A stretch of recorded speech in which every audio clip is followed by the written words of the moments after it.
A border that once changed the course of a war is moving again. Roads are expanding where forests once stood.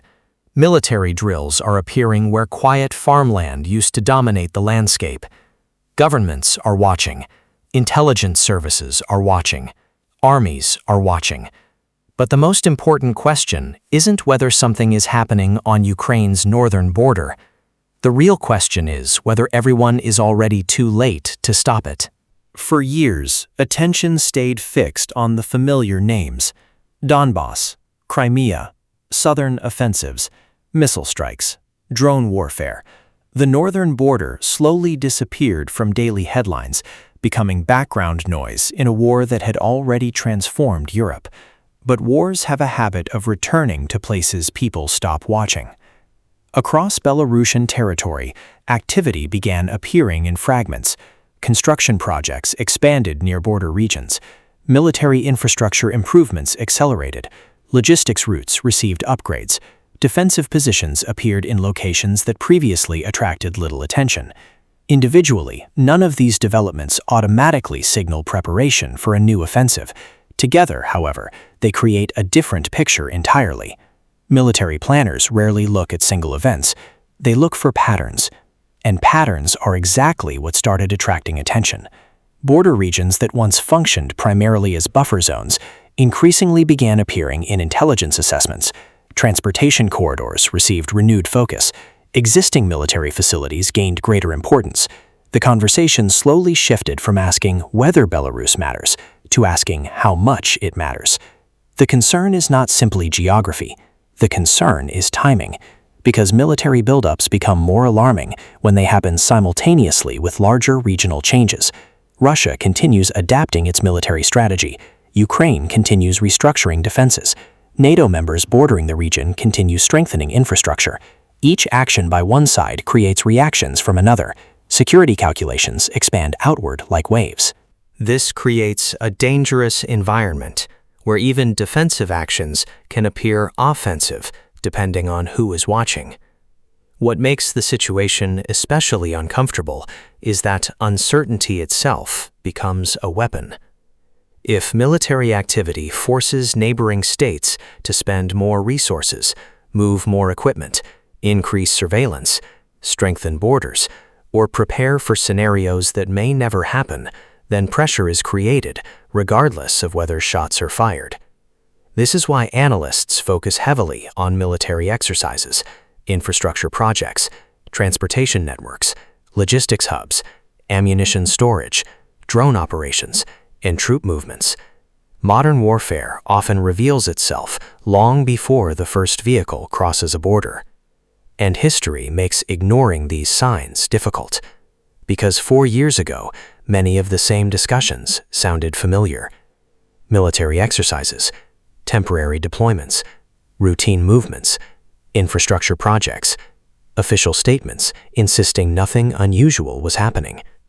Then the largest land war in Europe in generations expanded through territory many assumed would remain stable. That memory changes how every movement is interpreted now.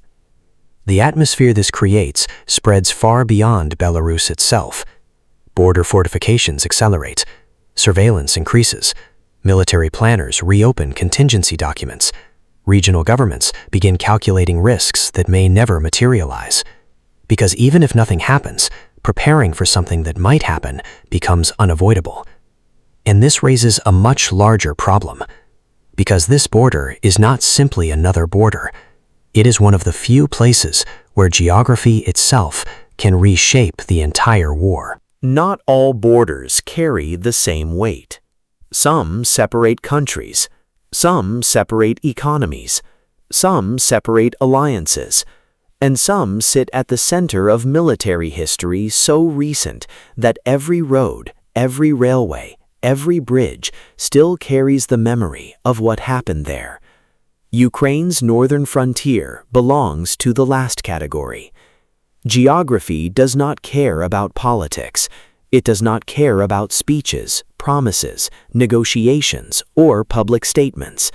Geography only cares about distance, and distance here changes everything. The northern border sits dangerously close to critical areas that influence the entire war. Transportation corridors connect regions quickly. Forest networks create concealment opportunities. Road systems create movement corridors.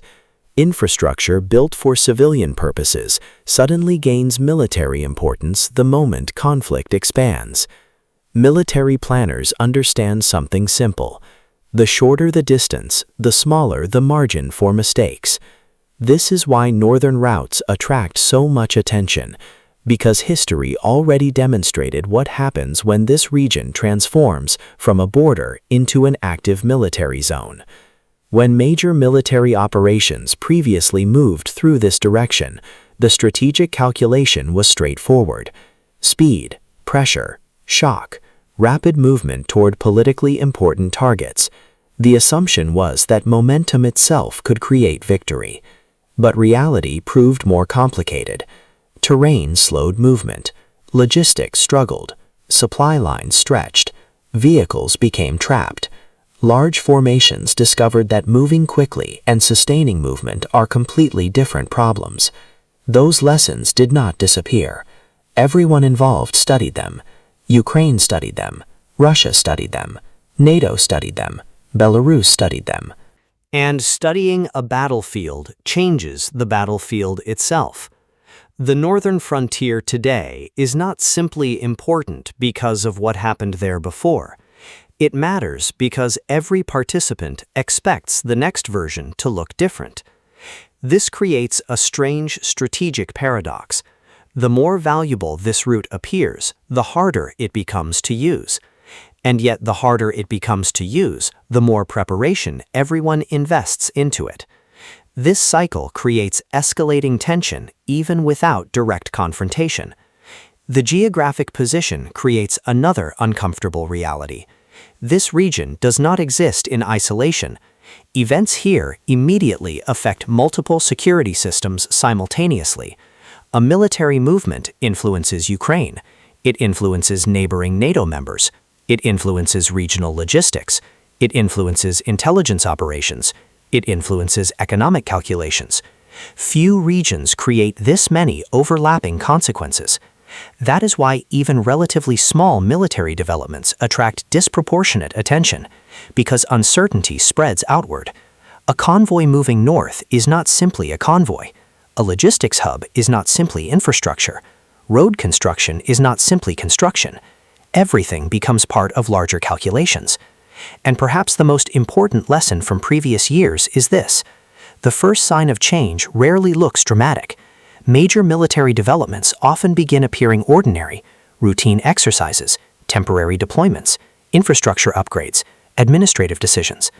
Then slowly, individual pieces begin connecting.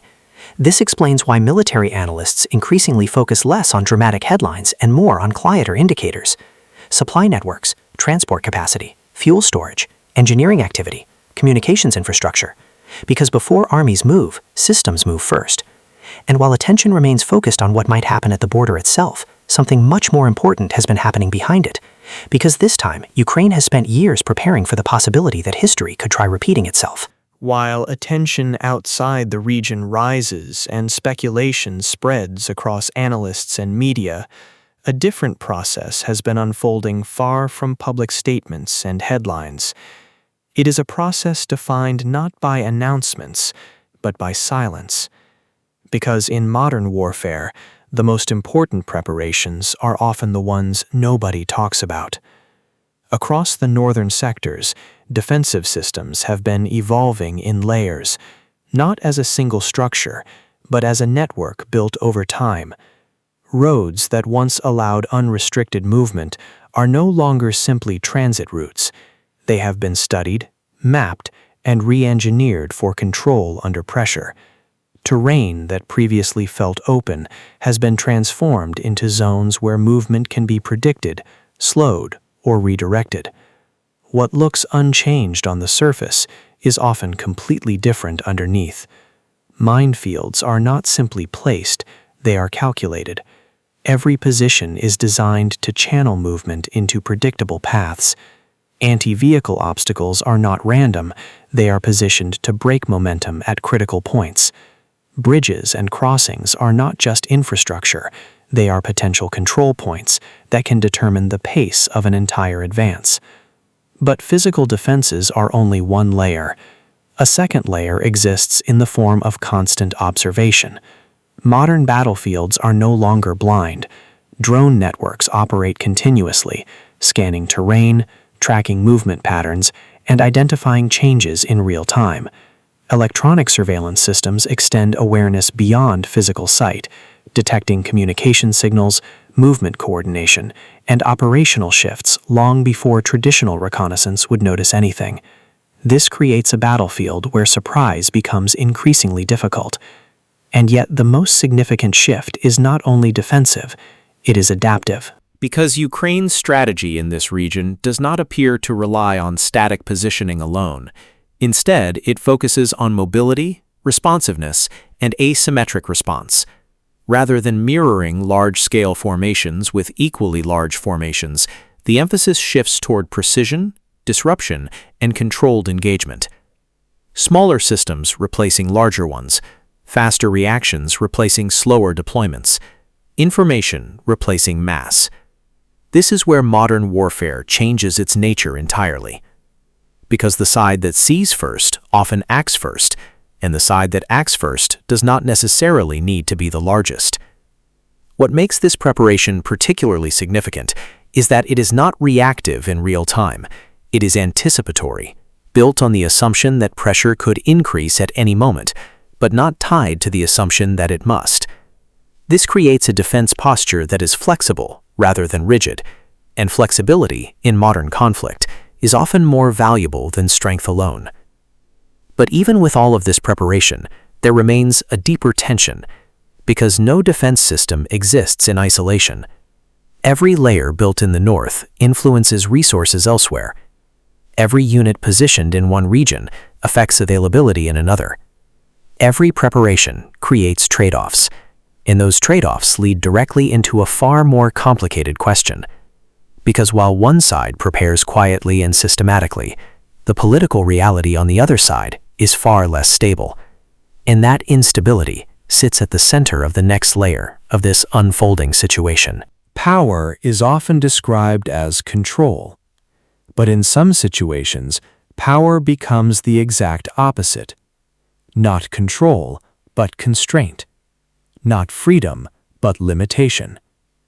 And nowhere is this contradiction more visible than in the position of Belarus's leadership. On the surface, authority appears intact. Official statements continue. Military inspections proceed. Joint exercises are conducted. Public messaging maintains consistency. From a distance, the structure looks stable. But stability in appearance does not always reflect stability in reality, because the system surrounding this leadership is built on competing pressures that pull in different directions. On one side stands a powerful external influence, a strategic partner that provides security guarantees, political support, and long-standing alignment. But that alignment comes with expectations that are not always optional, expectations that become increasingly difficult to refuse when dependence grows over time. On the other side stands internal reality, a population that has already demonstrated its willingness to resist political direction in the past, a society where public sentiment does not always align with state strategy, a memory of unrest that has not fully faded but instead sits beneath the surface of current stability. This creates a narrow corridor of decision-making. Too much resistance externally creates pressure. Too much compliance internally creates instability. Every decision becomes a calculation with no clean outcome. Even military posture becomes part of this balancing act.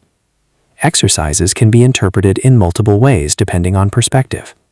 Infrastructure development can be seen as defensive or preparatory. Statements intended for deterrence can be interpreted as escalation. In such an environment, even language becomes strategic material. And language is rarely neutral. Because every phrase is measured not only by what it says, but by how it will be interpreted by multiple audiences simultaneously. This is why official messaging often appears contradictory. Strong declarations of readiness exist alongside claims of non-escalation. Displays of capability exist alongside statements of restraint. Expressions of alignment exist alongside assertions of independence. Each statement is designed for a different audience, and no audience hears only one version.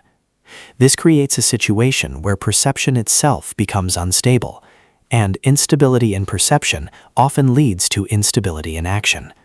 Because when every move can be interpreted as escalation, even defensive behavior can appear aggressive. And when every action is interpreted through multiple lenses, predicting outcomes becomes increasingly difficult. This is the environment in which decisions are being made, not clarity, but compression, a narrowing set of choices inside expanding pressure. And as that pressure builds, the situation stops being about preparation alone. It becomes about what happens when preparation meets uncertainty at scale, and that is where the next layer begins. When uncertainty reaches a level, analysis stops being about what will happen and starts becoming about what could happen under different conditions. In this environment, the future does not move in a single line. It splits into paths, each shaped by pressure, timing, and calculation. And in this case, three primary scenarios begin to dominate strategic thinking. The first scenario is not war in the traditional sense. It is pressure without commitment, a display of capability so visible, so sustained, and so deliberate that it forces reactions without requiring actual engagement. In this version of events, military presence near the border becomes a constant signal, not a single move, but a sustained posture. Forces are positioned in ways that require attention. Infrastructure improvements suggest readiness. Exercises maintain visibility. The objective is not territorial gain through force, but psychological and strategic influence through uncertainty. The effect is simple. Opponents must prepare for something that may never happen, and preparation itself becomes costly. Troop movements must be adjusted, defensive systems must be reinforced, intelligence resources must be redirected, strategic planning must account for scenarios that remain undefined. This is pressure as a tool, and its power lies in its ambiguity. The second scenario escalates that ambiguity into limited action, not full-scale operations, but localized incidents that remain difficult to fully categorize. Small incursions, border violations, targeted strikes, events that are significant enough to demand response, but small enough to avoid triggering total escalation. In this scenario, the battlefield does not expand uniformly. It appears in fragments, disconnected points that force constant reaction rather than unified strategy. This type of conflict is particularly destabilizing because it removes clarity.